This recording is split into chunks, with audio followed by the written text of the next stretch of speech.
Nalaman ko may cancer ako noong 2001. Nasa Amerika kami noon ng mama ko, siya yung may sakit. Unfortunately, for me, ako pala yung may sakit, hindi siya. So, yun nga, natuklasan ko na may cancer ako, stage 2 siya. Siyempre, when you discover you have cancer, natural na magpapakimo, magpaparadiation, lahat yon ginawa ko. Pagkatapos, isa sa matinding side effect ng chemotherapy is bumabagsak yung immunity sa katawan mo. So, talagang prone ka sa sakit and everything. Doon ko na-discover yung barley. Nag-internet ako, nagre-research ako sa internet. Doon nakita ko, nabasa ko doon na meron palang produkto na tinatawag barley, young barley grass, na nakaka-natural, nakakabalik ng immunity sa katawan.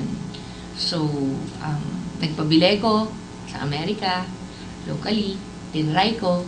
Yung recovery period ko nung first chemotherapy ko na tumagal ng 21 days, naging 4 days lang nung pangalawang chemo ko na. So, sa sobrang believe ko sa product, yun, nag-research hanggang sa everyday ko na siya tinake. Sabi ng mga doktor ko, hindi na daw ako magkakaanak ulit pagkatapos ko magpa-chemotherapy dahil nga sa sobrang toxic ng mga drugs ng chemo, masisira na daw yung ovaries ko. Hindi na ako magkakaanak ulit.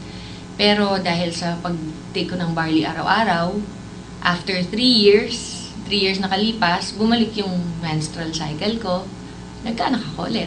So, parang lahat ng sinabi ng mga doktor ko na imposible na mangyari, nabaliktad ng barley, naayos yung sistema ko, nagkaanak ako ulit.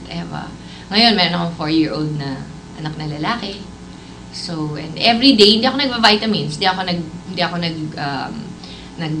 ang tawag doon yung maintenance meds, wala akong tinitake na gano'n. Tinitake ko lang talaga barley, araw-araw. So, syempre kahit paano, tao lang naman ako, hindi ko naman sasabihin na kahit kailan hindi ako nagkakasakit. Pero, magkasakit man ako, ina-up ko lang yung dose ng barley, nakukontra siya kaagad.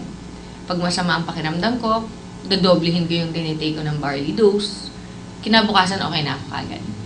Ganun, hindi ako nag-antibiotics, yung mga drugs na binibigay ng mga doktor, hindi ko siya tinitake. Barley lang.